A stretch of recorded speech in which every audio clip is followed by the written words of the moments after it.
Hello everyone, welcome to Sprint UPSC. We are discussing class 10th NCERT Democratic Politics 2 और हम आज से start करने वाले हैं चैप्टर 8 चैलेंजेस टू डेमोक्रेसी। सो इसमें हम बेसिकली पूरा देखेंगे कि एक डेमोक्रेसी में क्या क्या चैलेंजेस आप फेस कर सकते हैं। We shall start off with thinking about these challenges, what all are the different context and different challenges that a democracy faces, and there is a point about thinking about political reforms कि ये जो challenges हैं उनको overcome कैसे कर सकते हैं, and that can be overcome by political reforms, and we'll just give a summary of the redefining democracy. So ये है पूरे contents आपके chapter 8 के, but in today's part we are going to discuss the thinking about these challenges and what all are the different contexts and different challenges. These two things will be discussed in today's session. In the upcoming session we'll try to discuss the remaining part. So देखिए, democracy is the dominant form of government in the contemporary world. This is the statement and this is the thing that we all know, that most of the countries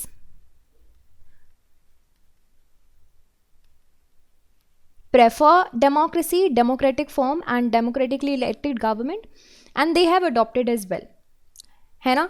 but ये हमने जो पूरा का पूरा ये book पढ़ा है democratic politics, we have expanded and we have explored some dimensions on democratic politics, right? And we have seen that the promise of democracy is far from realized everywhere in the world, and democracy does not have a challenger, but that does not mean कि इसमें challenges नहीं है ना। हमने देखे हैं forms, एक तो या फिर अपोजिट हो जाएंगे, ऑटोक्रेसी हो जाएगी, या फिर आपकी मोनार्कियल रूल हो जाएगा, अथॉरिटेटिव गवर्नमेंट हो जाएगी, या फिर डेमोक्रेसी होगी, राइट। सो डेमोक्रेसी का कोई चैलेंजर नहीं है, but it has several challenges in itself as well, it faces several challenges. And at different points of this tour of democracy that we have noted in our this particular book, हमने देखा कि the challenges is not just any problem, but ये जो challenges हैं these are the difficulties, और इनको overcome भी किया जा सकता है ना, यानी कि इनके कुछ solutions भी हैं, right?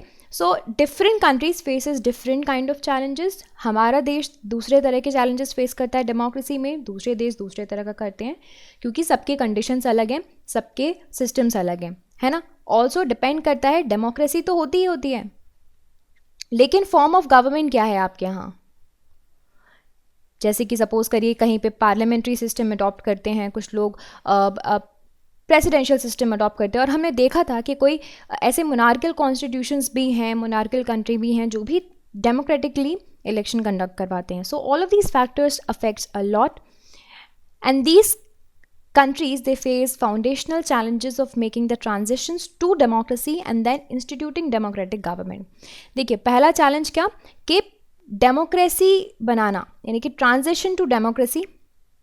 ठीक, हमने जो देखा था कि एक कंट्री को डेमोक्रेटिक कंट्री बनाने में जो ट्रांजिशन में जो चैलेंजेस आते हैं वो, और फिर उसके बाद जब डेमोक्रेसी एस्टैब्लिश हो जाती है तो डेमोक्रेटिक गवर्नमेंट को इंस्टीट्यूट करना। इसमें क्या है, this involves bringing down the existing non democratic regimes, keeping military away from controlling government and establishing a sovereign and functional state.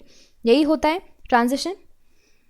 बहुत से एस्टैब्लिश्ड डेमोक्रेसीज ये जो एक्सपेंशन का चैलेंजेस फेस करते हैं। कैसे, इसमें जैसे कि एक्सपेंशन से यानी कि basic principle of democratic government across all the regions, different social groups, various institutions, यानी कि इम्प्लीमेंटेशन। ट्रांजिशन और एक्सपेंशन जैसे कि decentralisation.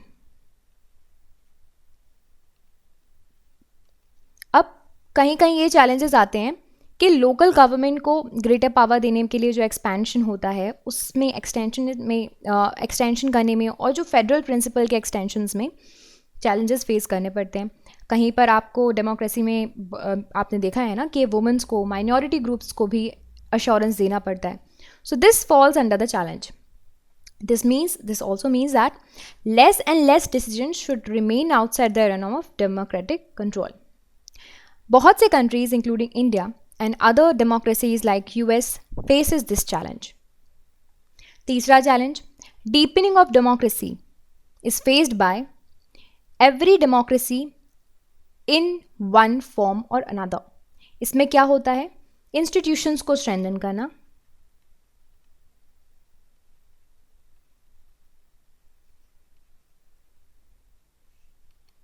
And practices of democracy, इनको इस तरह से होना चाहिए कि people can realize their expectation of democracy. But ordinary people have different expectations from democracy in different societies. Ordinary citizens के पास अलग अलग expectations होते हैं. इसी वजह से इस तरह के challenges आपको देखने मिलेंगे in most of the parts of the world. In general terms, it usually means strengthening institutions, those institutions that help people participation and control. ऐसे institutions को strengthen करो जहाँ पे लोगों का participation हो. इसका मतलब है कि रिच इन्फ्लुएंशियल लोगों से कंट्रोल छीनना और लोगों को देना. So these are some of the challenges.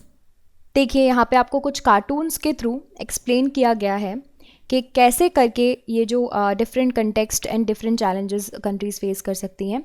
यहाँ पे देखिए, मुबारक was reelected and these were worried कि इनको कैसे खोला जाए. Seeing the democracy through the gun, यहाँ पे मिलिट्री रूल का आप देख सकते हैं. फिर उसके बाद यहाँ पे लिबरल जेंडर इक्वालिटी, बात कर रहे हैं क्या कि जेंडर इक्वालिटी करना है ना, बट खुद के यहाँ पर आपने जो अपने ओन लीडर्स चुने हैं उसमें आपने जेंडर इक्वालिटी कहाँ देखी? 1 2 3 4 5 6 7 men out of 1 woman, right. So यहाँ पे बड़ी बड़ी बातें तो की जा रही हैं, लेकिन खुद के लीडर्स जब पिकअप कर रहे हो तो they are unequal, you can say the inequality here. फिर उसके बाद कैंपेन मनी, ये है वाइट हाउस यानी कि आपका यूएस में प्रेसिडेंशियल हाउस, और यहाँ पे वाइट हाउस के जाने का रास्ता मनी. सो ये क्या है? These are the different context and different challenges. हर एक देश में अलग अलग चैलेंज.